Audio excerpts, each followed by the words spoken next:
Collab के लिए बुलाया कि आप सबने देखा है कि किस तरह मैसेज करके लड़की उसको डरा रहे हैं कि रमेसा को डरा रहे हैं और डराया कि वीडियो हटा दो, तो उसने वीडियो हटा दी, कमेंट्स भी डिलीट कर दी अपने कि हम ये कर देंगे, हम वो कर देंगे। और दूसरा अब मुझे कह रहे हैं कि मैं अकेली लड़की, चलो मैं तो ठीक है, मैं किस तरह कर रही हूँ, मुझे फेम चाहिए, ठीक है। आप लोग कह रहे हैं मुझे दौलत और शोहरत चाहिए, ठीक है। वैसे लोगों को, आवाम को नजर आ गया किसको क्या चाहिए, ठीक है। तो इन लड़कियों के बारे में क्या ख्याल है जो आपके सैलून में आई थी, इनके रिव्यूज के बारे में क्या? ज्यादा बोलते हो। मैं बायकॉट करती हूँ काशिश का, और मैं सबको कहूंगी कि अगर आप लोगों ने काशिश से मेकअप करवाना है, काशिश का सिग्नेचर मेकअप, तो आप पहले से एक दिन पहले भी कंफर्म करें उनसे कॉल करके कि काशिश मुल्क में मौजूद है या नहीं है। और अगर वो मौजूद नहीं है तो आप काशिश जाने की गलती हरगिज ना करें, क्योंकि उनका स्टाफ काशिश की गैर मौजूदगी में इंतहाई बदतमीजी से पेश आता है। मैं सबको ये कहती हूँ, हालांकि मैं वो थी जो हर जगह पे अपने वलीमे पे तैयार होने के बाद काशिश को रेकमेंड करती थी, हर एक को रेफर करती थी, और आज मैं कहती हूँ कि मैं बायकॉट करती हूँ काशिश का, काशिश की प्रोडक्ट का, उसके सैलून का। मैं दोबारा कभी उस सैलून में कदम भी नहीं रखूंगी, और मैं सबको मना करूंगी कि कोई भी वहां ना जाए, क्योंकि अगर आप वहां जाते हैं तो आपका स्पेशल इवेंट बर्बाद हो जाएगा। उन्होंने हमें तैयार अच्छा कर दिया। खैर मेरी नन तो सेटिस्फाई नहीं थी, क्योंकि उनको तो काशिफ का सिग्नेचर मेकअप चाहिए था। हमने चले ब्राइडल वो पार्टी मेकअप हमने करवाया, हम लोगों ने मॉडल मेकअप करवाया, हम अपने लुक से सेटिस्फाइड थे। बट यकीन करें पूरे इवेंट में हम सबका मूड इतना ऑफ था, क्योंकि हमें इतनी जिलालत का सामना आज करना पड़ा है। अगर आपने इतनी जिलालत के साथ दूसरे का फंक्शन बर्बाद करना है तो मेरा ख्याल है आपको चूज करने का कोई फायदा नहीं है। आपका सिर्फ नाम है, आपकी सिर्फ बिल्डिंग ऊंची है, काम आपका जो है वो, सॉरी टू से, मैं कोई गलत वर्ड्स नहीं बोलना चाहती, लेकिन आपका काम जो है वो मतलब वो इस काबिल नहीं है, आपका बिहेवियर आपके स्टाफ का और आपका अपना। आप इतने ज्यादा मिस कमिटमेंट आप करते हैं लोगों के साथ। आप सब ठीक होंगे। जैसे कि आप सब जानते हैं काशिश सैलून और सहर हयात के बीच आजकल क्या चल रहा है, कितनी बदतमीजी हुई सहर हयात के साथ काशिश सैलून में। मुझे लगा था कि काशिश जो सैलून के ऑनर हैं काशिफ सर या उनकी सिस्टर अनम, जो आके माफ़ी मांगेंगी, अप्रोजाइज करेंगी, अपनी गलती मानेंगी, लेकिन नहीं, ऐसा कुछ भी नहीं हुआ। काशिफ की जो बहन है अनम बाजी, वो आई, उन्होंने बदतमीजी की, इतनी बदतमीजी कि एक लड़की के जो करेक्टर में बोला जा रहा है, अब उसके पास्ट को उछाला जा रहा है, उसकी पिक्चर लगाई जा रही है एडिट करके। मतलब इतना कोई कैसे गिर सकता है, मुझे बिल्कुल यकीन नहीं आ रहा। मुझे हैरत हो रही है उन लड़कियों पे, उन औरतों पे जो काशिश को सपोर्ट कर रही हैं, ये सब देखने के बाद भी। क्यों? क्योंकि उनको बिल्कुल जैसे जो इन्फ्लुएंसर्स हैं, जो सो कॉल्ड इन्फ्लुएंसर्स हैं, उनको फ्री में मुफ्त में काम करवाना है काशिश से। मैं इसलिए बोल रही हूँ क्योंकि मैं काशिश में शूट करवा चुकी हूँ पहले। काशिश का और मेरा ज्वेलरी का शूट था, ज्वेलरी का शूट था मेरा। वहाँ का स्टाफ इतना बदतमीज है, मेकअप का जो बेसिकली स्टाफ है वहाँ का, आपके ही पीछे खड़े होकर आपकी बुराइयां करेंगे, आपके बारे में ऐसी ऐसी बातें करेंगे जो आपके टिकटॉक पे लाइव दिखाई जा रही है, जो आपकी इंस्टाग्राम पे लाइव हमने दिखाई हुई है, उसके बारे में बात करेंगे, नाम ले लेके बात करेंगे, अरे ये तो वो है ना, अरे ये तो वो है ना। उसके अलावा जब आपकी ज्वेलरी चेंज वगैरह करवाएंगे, इतनी बेदर्दी से, इतनी जहालत से चेंज करवाएंगे। मेरा शूट था, इनके कपड़े वैसे ही भारी होते हैं बहुत, मेरा शूट था, मेरे हाथ पे ना चोटें लगी हुई थी जगह जगह। क्यों? क्योंकि ये लोग इतनी वो चेंज करवाने जाएंगे तो इस तरह चेंज करवाएंगे, आपको कपड़े खींच खींच के, आपकी ज्वेलरी इतनी बुरी तरह उतारेंगे। ये सब मेरे साथ हो चुका है, और मैं ये सब और भी लोगों के साथ जानती हूँ कि जिन जिन के साथ हुआ है। इन सब के बाद मैंने इग्नोर किया, मैंने चली गई वहां से। इसके बाद मेरा दूसरा शूट था, दोबारा शूट के लिए बुलाया था, लेकिन मैं वहां नहीं गई, बहाने वगैरह बना दिए थे मैंने। लेकिन इनकी बदतमीजियां बढ़ते बढ़ते इतनी बढ़ गई कि जब सहर हयात के साथ ये हुआ, वो लड़की सामने से कह रही है कि मेरा आपका मजाक नहीं है, तो आप कोई नहीं होते मजाक करने वाले। लेकिन यहाँ पर क्या हो रहा है कि अनम आती है, अनम आकर माफी मांगने के बजाय बदतमीजी कर रही है, चीप। ये इस तरह की लड़की के कौन करता है इस तरह की बातें, जिस तरह की बातें अनम कर रही है। अनम जो सहर ने उनके सैलून को कोई कुछ नहीं बोला, उनके काशिफ सर को कुछ नहीं बोला, अनम को कुछ नहीं बोला, स्टाफ के बारे में बोला कि उससे बदतमीजी हुई है, तो मतलब माफी तो मंगवाए। लेकिन नहीं, ऐसा कुछ नहीं हुआ। बजाय इसके कि उसको बेइज्जत कर रहे हैं, उसकी पिक्चर्स एडिट कर रहे हैं। मतलब मुझे हैरत हो रही है कि एक औरत दूसरी औरत के बारे में ऐसा कैसे कर सकती है, कि उसको इम्प्रूव कर सके। अगर सहर हयात को कोई ड्रॉबैक लगा या उसको कुछ लगा कि स्टाफ अच्छा नहीं है या किसी भी चीज में कोई मसला था, तो प्रोफेशनल आपने इतना बड़ा एक एम्पायर खड़ा किया है, पता नहीं आप लोगों ने कैसे खड़ा किया है। मतलब अगर किसी ने कुछ बोल दिया कि भाई फलां काम अच्छा नहीं था या फलां चीज अच्छी नहीं थी, तो बजाय इसके कि आप उस पर काम करें, उसको बेहतर बनाएं, आप उसी बंदी पे पर्सनल अटैक करें। आप बोल रहे हैं कि हम तो उस बंदी को जानते भी नहीं है, ये फेम के लिए आई है। अगर वो फेम के लिए आई थी तो आपने उसको प्रमोशन के लिए क्यों बुलाया? वो तो फेमस नहीं थी ना, आपको तो फेमस लोग बुलाने चाहिए था, आपने तो सबसे पहले सहर हयात को बुलाया। तो बजाय इसके कि आप लोग अपनी गलती माने, अपनी चीज सुधारें, उसी को गलत कहना तो किसी एंगल से भी प्रोफेशनलिज्म नहीं लगता है।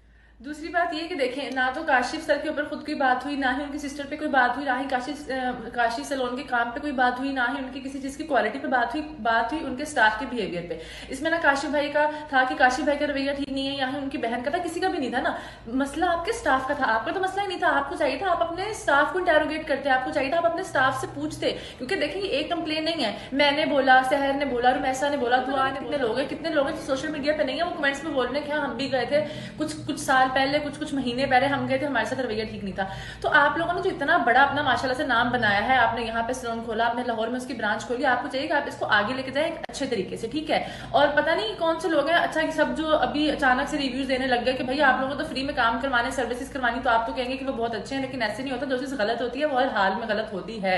हर किसी का हर जगह पे एक्सपीरियंस एक जैसा नहीं हो सकता। अगर आपके पास 10 लोग आ रहे हैं और 10 में से 8 को आपका काम बहुत अच्छा लग रहा है, आपका स्टाफ बहुत अच्छा लग रहा है, और 2 को नहीं अच्छा लग रहा, तो इसका ये मतलब नहीं कि आप उन 2 को नजरअंदाज कर दें। हो सकता है आपके पास बहुत सारे इन्फ्लुएंसर्स आते हैं, कुछ को आपका काम बहुत अच्छा लगता हो, कुछ को आपका स्टाफ बहुत अच्छा लगता हो, या लगता है, या वो आपके पास आते हैं, काम करवाते हैं कुछ सालों से या कुछ महीनों से, जो भी। लेकिन अगर कोई पहली दफा भी आया है, उसको आपका काम नहीं अच्छा लगा, कोई भी मसला बना है, तो उसको देखना भी आपका फर्ज बनता है। पहले तो कभी भी पूरे मुल्क के इन्फ्लुएंसर्स ने, एक्टर्स ने, मॉडल्स ने एक साथ रिव्यूज देने शुरू नहीं किए। आप सच्चे हैं, आप अच्छे हैं, आपका काम अच्छा है, तो आपको लोगों से गवाहियां दिलवाने की क्या जरूरत पड़ी। सहर ने तो किसी को नहीं बोला कि भाई तुम मेरे लिए ये कर दो, तुम मेरे लिए वो कर दो, तुम बोलो सहर ठीक है। जिसने भी सहर का सपोर्ट किया वो ज्यादातर इसीलिए किया क्योंकि जो चीज गलत है वो गलत है। मैंने इसलिए किया क्योंकि मेरे साथ ये हो चुका है कि लोग ये ना बोले कि भाई आपको इस बात का पता नहीं है, आप बिला वजह बोल रही हैं, आपके साथ कुछ हुआ है। ऑब्वियसली हुआ है, तभी मैं बोल रही हूँ। अगर नहीं पता होता तो शायद मैं इतना सपोर्ट नहीं करती। मैं सिर्फ वीडियो किया, वो ज्यादातर इसीलिए किया क्योंकि जो चीज गलत है वो गलत है। मैंने इसलिए किया क्योंकि मेरे साथ ये हो चुका है कि लोग ये ना बोले कि भाई आपको इस बात का पता नहीं है, आप बिला वजह बोल रही हैं, आपके साथ कुछ हुआ है। ऑब्वियसली हुआ है, तभी मैं बोल रही हूँ। अगर नहीं पता होता तो शायद मैं इतना सपोर्ट नहीं करती, मैं सिर्फ वीडियोस उठा के रीशेयर कर देती है, कुछ भी कर सकती। लेकिन बाकायदा बहुत लोगों के साथ ये सीन हुआ है। उनका स्टाफ काफी काफी काफी काफी हद तक बदतमीज है, उनको बात करने का सलीका नहीं है। देखें, आपका कोई भी काम होता है ना, चाहे वो खाने का, चाहे वो कपड़ों का, चाहे वो सैलून्स का, कुछ भी काम है, वो आपके रवैये से आगे बढ़ता है। तो रवैया आपका अगर ठीक नहीं है ना, तो आप कभी ना कभी कहीं ना कहीं जाके तो पकड़े जाना था ना, तो वो हो गया। मैं चुप रही। और भी बहुत से लोग हैं जिन्होंने नहीं ये स्टेप लिया, उन्होंने बोला भाई छोड़ो, इग्नोर करो। इस तरह तो जितनी बातें करते जाएंगे उतनी ही बातें निकलती आएंगी। एंड ऑफ स्टोरी यही है कि अब तो आप लोगों ने ले ली ईगो पे बात। अब तो आपने भी सोशल मीडिया पे आके उसको झूठा कह दिया, उसने आपके बारे में बात कर दी, तो अब तो ईगो पे बात होगी। अब तो इस तरह की बात रही नहीं है कि बैठ के सेटल कर ली जाए। लेकिन अगर कोई भी आपके सैलून के बारे में कोई भी फीडबैक दे रहा है, तो आपको उसको एक नजर जरूर देखना चाहिए कि कहीं किसी हद तक ये बात सच तो नहीं है। क्योंकि आपकी अगर आपको वाकई में नहीं पता और आपकी नाक के नीचे ही सब कुछ हो रहा, तो ये आपके लिए नुकसान है। आज नहीं तो कल आपको उठाना पड़ेगा। बाकी जिन लोगों को अभी भी झूठ लग रहा है कि सहर झूठ बोल रही, सहर फेम के लिए करिए, तो भाई हाँ झूठ ही बोल रहे हैं। हमें झूठ बोलना ही आता है, हम झूठ ही बोलते हैं। आप लोग सच में अपने घरों में रहें, कमेंट्स में आके फजूल जो है अगले बंदे को डिसहार्ट ना करें, और ना ही उनकी फैमिली के बारे में, उनके करैक्टर के ऊपर कोई बात करें, बराए मेहरबानी। जैसे कि आप सबने इन सब की वीडियोस देख ली है, तो चलिए अब कह दें कि ये लोग भी झूठी हैं। ये भी तो गई थी ना सैलून्स में, ये लोग भी झूठी हैं। और वो जो बाकी अवाम है जो कमेंट्स में कह रही है कि हाँ हमारे साथ भी यही हुआ है, मिसबिहेव करते हैं, बदतमीज़ हैं, ये वो ब्ला ब्ला, तो सारे झूठे नहीं हो सकते और एक आप अकेले सच्चे नहीं हैं, ठीक है। और ये कॉल्स कर करके रिव्यूज़ दिलवाना, ये हरकतें बंद कर दें अब। जो ब्लू वॉल के पास इन्होंने मेरी वीडियो नहीं बनाई, दिखाई, वहाँ पर बैठकर मैं रो रही थी। तो ये असाम जो है ये कह रहा था सिमी को इसको हंसाओ, चलो चिल करो। फिर इन्होंने मुझे पानी पिलाया। इनका एक लड़का था, ये बोल रहा था असाम ये बहुत खास है, ये लड़का नहीं है, मतलब ये जो दूसरे टाइप के होते हैं, मतलब थोड़े से और टाइप के ख़ास होते हैं, मतलब उसके कहने का मतलब आप समझ जाएँ वो क्या था। वो इस तरह मुझे समझा रहा था कि ये लड़का ना समझो इसको, ये दूसरा है जो ख़ास लोग होते हैं, अलग के ख़ास लोग होते हैं। अच्छा खैर, मैंने उसके साथ उसने मुझे पानी पिलाया और पानी पिए चुप करे। फिर आसान नीचे बैठ गया कि वो सॉरी करेगा जब मैं रोई हूँ, वो सॉरी करेगा आकर, अभी रिलैक्स हो जाओ, रिलैक्स हो, ठीक। और फिर उस लड़के ने कहा, और ये लोग कह रहे हैं फैन फॉलोइंग है इसकी, तो इसको किसी ने पहचाना नहीं, तो ये वो हो गई कि मुझे तो किसी ने पहचाना नहीं है। तो बाकायदा उस लड़के ने मेरे साथ वीडियो, लड़का था उसने मेरे साथ वीडियो बनाई, फैन मूवमेंट लिया उसने पूरा, ठीक है। और फिर उसके बाद मैंने उसको, इसने जब माफ़ी नहीं मांगी तो मैंने उसको मैं वीडियो बनाऊंगी अब। तो उसने बोला ऐसी भी बात नहीं है, हमको यहाँ पे एवं नहीं बैठे हुए, कोई हमारा बाल भी बाका नहीं कर सकता। फिर मैं ऊपर चली गई, फिर ऊपर मैं गई, इसने सामने मुझे मैसेज के नीचे जाने से पहले मुझसे मिलकर जाना है। मैं नीचे उतर गई, मुझे लगा अब ये माफ़ी मंगवाएगा, इसलिए इसने मुझे नीचे बुलाया। जब मैं नीचे उतर के कहता है चलो ठीक है जाओ, ये इनकी बात हुई थी। पूरी फुटेज नहीं इन्होंने दिखाई। और मैं आपको दिखाती हूँ कि मैं रो रही थी वहाँ, वीडियो थोड़ी सी दिखाती हूँ आपको, मेरी आंखों से पता लग जाएगा कि मैं वहाँ पर रो रही थी। ये वो वही वॉल है जिस वॉल की मैं बात कर रही हूँ। ब्लू वॉल के आगे की वीडियो दिखाओ, ब्लू वॉल के आगे की वीडियो दिखाओ।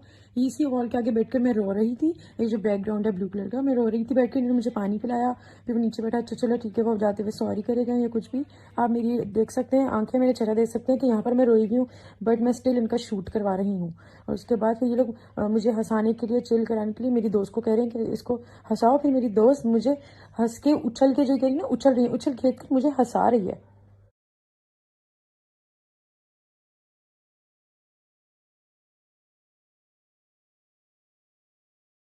अब इन्हीं के स्टाफ का एक लड़का है, इन्हीं का अनफॉर्चुनेटली वो इन्हीं का फोटोग्राफर है। इनके सारे ही फोटोग्राफर ऐसे हैं। उसने वीडियो लगाई, पिक्चर, मेरी फैमिली को ऐड किया बीच में, और उसमें गालियां लिखी उसने। ठीक है, उस पर मैंने उसको मैसेज किया कि मैं साइबर क्राइम पर रिपोर्ट करूंगी, वो तुम्हें कॉल करेंगे, आज ही तुमने अपनी औकात दिखाती, तुम काशी के ही बंदे हो। उस बंदे ने सबसे पहले वो वीडियो रिमूव किया। ठीक है, वीडियो रिमूव करके उसने मुझे ब्लॉक कर दिया। फिर उसके बाद उसने मुझे अनब्लॉक किया। अनब्लॉक उसने मुझे इसलिए किया क्योंकि उसको फिर काशीज और अनम ने बढ़ावा दिया होगा, कोई मसला नहीं, हम तुम्हारे साथ है। ठीक है, जैसे ये उस मास को दे रहे हैं बढ़ावा। ठीक है, और अब मैं आपको दिखाती हूँ उसका, इनका जो स्टाफ है दूसरा, उसकी पिक्चर और उसका अकाउंट जहाँ पर उसने गालियां दी हुई थी उसने डिलीट कर दी। ये वो घटिया लड़का है, काशी का स्टाफ है, फोटोग्राफर है, जिसने इस तरह गालियां लिखकर पहले लगाई। फिर मैंने इसको मैसेज किया, इसने मुझे ब्लॉक कर दिया, और उसके बाद इसने वो वीडियो हटा दी, रिमूव कर दी। फिर उसके बाद इसने मुझे अनब्लॉक कर दिया, क्योंकि फिर इसको काशीज ने या अनम ने बढ़ावा दे दिया होगा कि हम तुम्हारे साथ हैं, हमने मास्क के साथ हैं, जो भी तुम करो हमें सपोर्ट। फिर इसने मुझे अनब्लॉक कर दिया। और आप देखें काशी के साथ इसकी पिक्चर्स भी हैं। आप बताएं मुझे, काशी इतनी सुथरी बहुत है आप लोगों की? ठीक है, शर्म आ गई आप लोगों को? अब क्या नया लेकर आएंगे या क्या नया प्रोपेगेंडा शुरू करेंगे आप लोग? क्या करेंगे आप लोग, मुझे बताएं।